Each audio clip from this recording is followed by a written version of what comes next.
देख रहे हैं क्रांति बुलेटिन न्यूज और मैं हूं आपके साथ आरती सिंह आजाद। रुक करते हैं खास खबरों की ओर।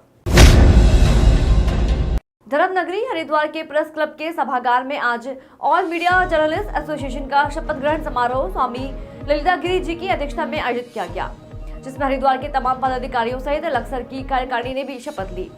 इस मौके पर हरिद्वार में तमाम अलग अलग क्षेत्रों में उत्कृष्ट कार्य करने वाले लोगों को भी सम्मानित किया गया।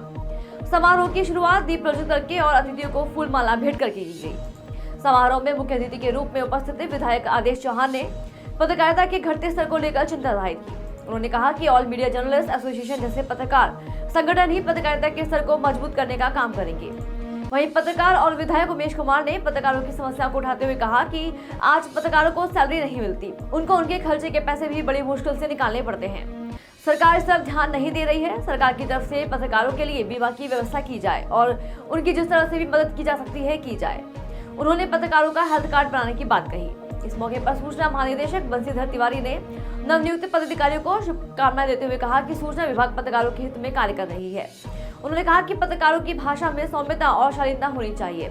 आशा है कि यह लोग पत्रकारिता के ऊंचे मुकाम हासिल करेंगे।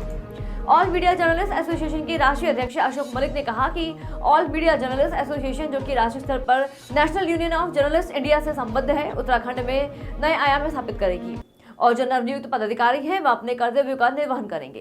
केंद्र जी को और यूनियन के जो पदाधिकारी हैं उन सबको बधाई देना चाहूँगा।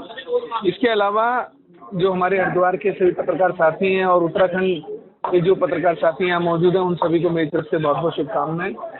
मैंने सरकार से ये कहा है कि पत्रकारों के जीवन को सुरक्षित रखने के लिए, किसी आपदा में विपदा में उनका जीवन सुरक्षित रहे, उसके लिए जीवन बीमा योजना लाने के लिए और आवास योजना के लिए मैंने आग्रह किया है कि पत्रकारों के लिए आवास योजना होना अति आवश्यक है और उनका जीवन बीमा होना भी अति आवश्यक है, क्योंकि ऐसी कुछ परेशानियां जीवन में किसी न किसी के आ जाते हैं जिसके चलते इलाज ना होने के कारण व्यक्ति की मृत्यु हो जाती है और पत्रकारों के पास इतने संसाधन नहीं होते कि वो जो है अच्छा इलाज पा सकें। तो मुझे लगता है कि सबसे पहले सरकार को पत्रकारों के स्वास्थ्य को लेकर और उनके जीवन को लेकर सोचना चाहिए और कोई योजना लेकर आना चाहिए।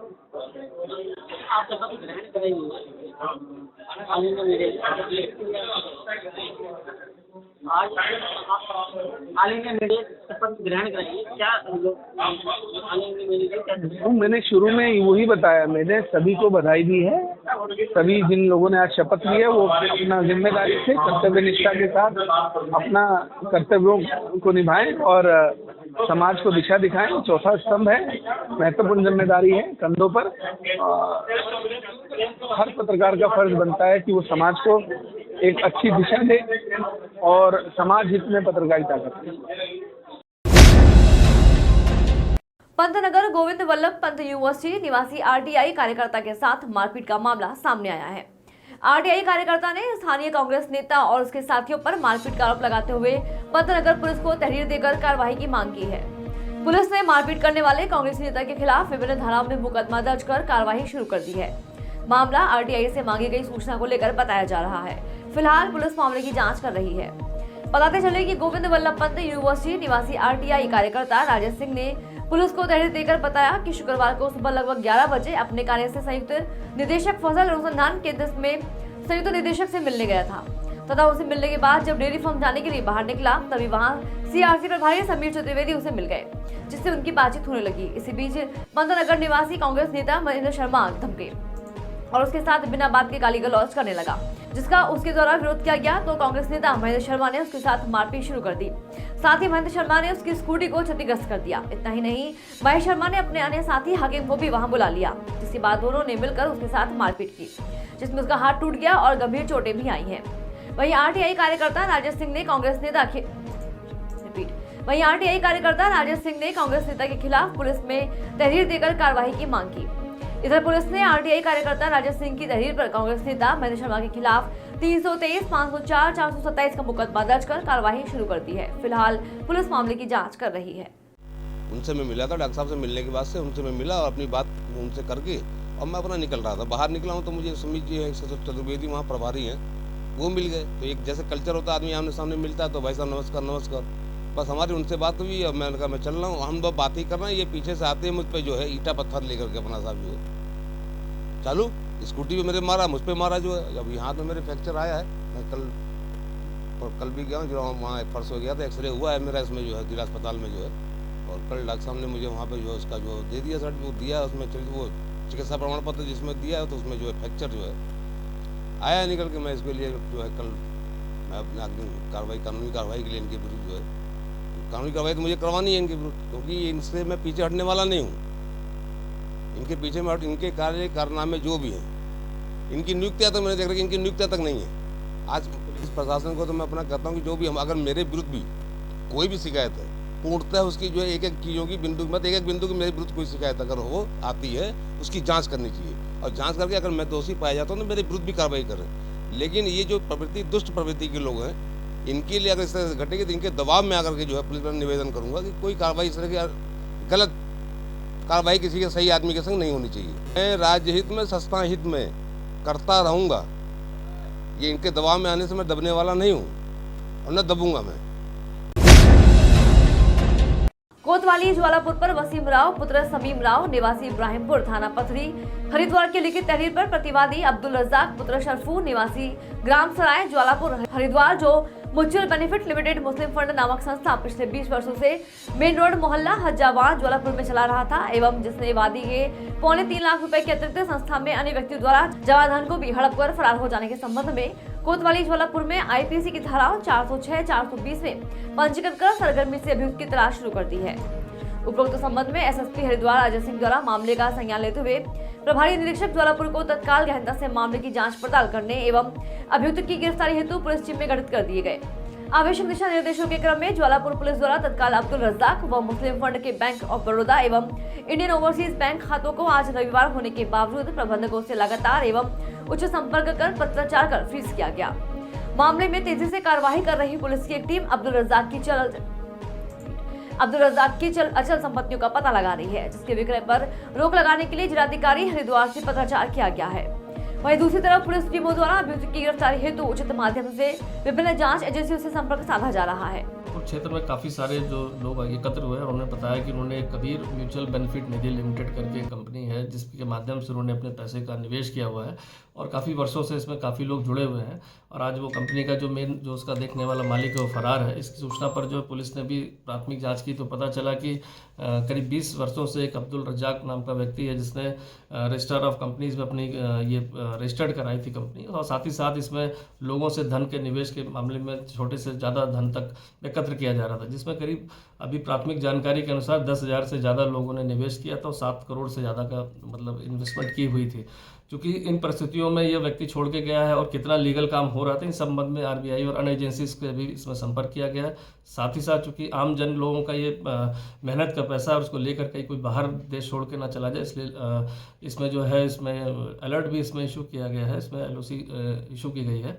और साथ ही साथ इसमें जो अन्य जो लोग थे, जो जानकारी मिली कि इस कंपनी में अन्य भी डायरेक्टर थे, उनके संबंध में भी हमने जो है आरओसी को लेटर लिखा है और कुछ प्राथमिक जानकारी इकट्ठा करी है। चूँकि वर्तमान में मुकदमा लिख दिया गया है और विवेचना चल रही है, इसमें साक्ष्यों के आधार पर इसमें पूरी कार्रवाई की जाएगी। साथ ही साथ मैं जनता को श्योर भी करूँगा कि इनके जो गाड़ी कमाई है वो कहीं ना कहीं कोई इसका गलत उपयोग ना कर पाए, इसीलिए सभी बैंक खाते वगैरह सभी को फ्रीज कर दिया गया है और सारी जो भी संपत्ति है उसको जानकारी की जा रही है कि कहीं इसको कोई अन्यत्र बेचकर कहीं जा ना पाए। तो अभी प्राथमिक रूप से इसमें जो कार्रवाई शुरू हो गई है, गिरफ्तारी उपरांत ही पता चल पाएगा किन परिस्थितियों में और ये सब कार्रवाई ये जो कांड हुआ है ये क्यों हुआ है और साथ ही साथ इसके पीछे अन्य कोई लोग भी तो नहीं षड्यंत्र में, इसका भी पता लगाया जाएगा। अब मैं इस प्रकरण के बाद आमजन से यह भी अपील करूंगा कि कहीं भी अपने धन को अगर निवेश करते हैं तो पूरी तरह से इसकी जांच पड़ताल कर लें कि जिस कंपनी में या कहीं पर निवेश कर रहे हैं वो सही है कि नहीं है। क्योंकि आजकल इस तरह की जो छोटी छोटी कंपनियां खुल जाती हैं और वो आम जन का पैसा लेके कहीं ना कहीं 1-2 साल बाद फरार हो जाती है। इसमें पूर्व में भी आम लोगों को जागरूक किया गया था, अगर उनको कहीं कोई शक होता है तो तत्काल इसकी सूचना थाने पर देंगे जिससे कि उसका वेरिफिकेशन किया जा सके और अपने धन को निवेश करने से पहले पूरी जानकारी जरूर कर लें कि जहाँ वो निवेश कर रहे हैं कहीं वो फर्जी कोई कंपनी खोलकर इसमें कोई धोखा तो नहीं दे रहा है। ऋषिकेश के निकट मुनि की रेती थाना पुलिस की तत्परता से बिजनौर के 2 चोर गिरफ्तार हुए हैं। चोरों के कब्जे से पुलिस ने एक लोडर वाहन और पीडब्ल्यूडी विभाग का चोरी किया गया लोहे का सामान बरामद किया है। चोरों की पहचान मोहन जाटव और अनिल कुमार के रूप में हुई है। पूछताछ में आरोपियों ने हर्बल गार्डन के पास सड़क पर लगाए गए लोहे के गार्डर चोरी करने का जुर्म कबूल किया है। पुलिस ने आरोपियों को न्यायालय में पेश किया, जहां कोर्ट के आदेश पर पुलिस ने आरोपियों को जेल पहुंचा दिया है। बता दें कि यह खुलासा मुनिकीरेती थाना पुलिस ने महज 24 घंटे में किया। इंस्पेक्टर रितेश शाह ने बताया कि पीडब्ल्यूडी विभाग में कार्यरत सुरेंद्र सिंह कैंथूरा की शिकायत पर पुलिस ने तत्काल एक्शन लिया। सीसीटीवी फुटेज खंगालने के साथ मुखबिर भी चोरों को पकड़ने के लिए एक्टिव किए गए, जिसका नतीजा यह रहा कि पुलिस ने शिकायत मिलने के एक दिन बाद ही चोरों को चोरी के सामान सहित गिरफ्तार करने में सफलता हासिल कर ली। कम समय में चोरी के सामान सहित चोरों को गिरफ्तार करने पर एसएसपी नवनीत भुल्लर ने इंस्पेक्टर रितेश शाह की पूरी टीम को शाबाशी दी है। लक्सर में यूनानी एंड आयुर्वेदिक पैरामेडिकल कॉलेज में पढ़ रहे छात्र छात्राओं की छात्रवृत्ति के सत्यापन आज उप जिलाधिकारी द्वारा किया गया। इस दौरान मेडिकल कॉलेज में पढ़ रहे 202 छात्र छात्राओं के सभी दस्तावेजों की जांच की गई। उप जिलाधिकारी ने बताया कि जिलाधिकारी हरिद्वार के निर्देश पर छात्रवृत्ति सत्यापन की कार्यवाही की गई है। यूनानी एंड आयुर्वेदिक पैरामेडिकल कॉलेज में शिक्षा ग्रहण कर रहे 202 छात्र छात्राओं के दस्तावेजों की जांच की जाएगी। जांच के दौरान देखा जाएगा कि पढ़ने वाले छात्र छात्राओं के द्वारा जो दस्तावेज लगाए गए हैं वह सही है या नहीं। प्रत्येक छात्र की जांच की जाएगी कि वह पैरामेडिकल कॉलेज में शिक्षा ग्रहण कर रहा है या उसका नाम सूची में फर्जी तरीके से चढ़ाया गया है। जांच का कार्य बहुत ही बारीकी से किया जाएगा। जांच के बाद रिपोर्ट बनाकर जिलाधिकारी महोदय के समक्ष पेश की जाएगी। इस दौरान जाति प्रमाण पत्र, आय प्रमाण पत्र, आधार कार्ड, शैक्षिक प्रमाण पत्र आदि की जांच मुख्य रूप से की जाएगी। जिलाधिकारी महोदय के यहाँ से एक छात्रवृत्ति सत्यापन के लिए सूची प्राप्त हुई थी। उसमें HMH यूनानी एवं आयुर्वेदिक पैरामेडिकल कॉलेज लक्सर में है, यहाँ पर आज सत्यापन किया गया। इसमें लगभग 202 छात्रों के नाम हैं और प्रत्येक छात्र को यहाँ पर बुला करके और उनके फार्मों को देख करके और उनके जो सर्टिफिकेट लगे उनकी जांच की जा रही है। और जो इसमें पात्र पाया जाएगा उसको पात्रता की श्रेणी में रखा जाएगा और जो अपात्र पाया जाएगा उसका नाम अपात्रता की श्रेणी में रखा जाएगा। और जांच करने के बाद ये रिपोर्ट जिलाधिकारी महोदय को प्रेषित की जाएगी। कौन से फार्म, मतलब फार्म में ऐसे कौन से डॉक्यूमेंट्स हैं जो जिन पर ज़्यादा नोटिस किया जा रहा है? इसमें मुख्यतः एक तो उनका जो आईडी नंबर है उसकी जांच की जा रही है। दूसरा महत्वपूर्ण इसमें कास्ट सर्टिफिकेट है, कास्ट सर्टिफिकेट की जांच की जा रही है और कास्ट सर्टिफिकेट के बेस पे ही छात्रवृत्ति का निर्धारण किया जाता है। सर पात्र ये छात्रवृत्ति के लिए एक निर्धारित प्रक्रिया है, उसके लिए कितने का आय प्रमाण पत्र होगा, ये सब पूर्व से फॉर्म भरे गए हैं। अभी तो केवल जो फॉर्म भरे गए हैं और जो पात्र बच्चे हैं जिनको समाज कल्याण ने सूची अप्रूव की है उन्हीं की जांच की जा रही है कि वास्तव में ये बच्चे इस इंस्टीट्यूट में है कि नहीं है और जिनका रजिस्ट्रेशन किया गया वो सही है कि नहीं और यहाँ पे बच्चे उस कोर्स में पढ़ रहे हैं कि नहीं पढ़ रहे हैं, विशेष करके इसकी जाँच की जाएगी। फिलहाल इतना ही। खबरों में लगातार बने रहने के लिए देखते रहें क्रांति बुलेटिन न्यूज। नमस्कार।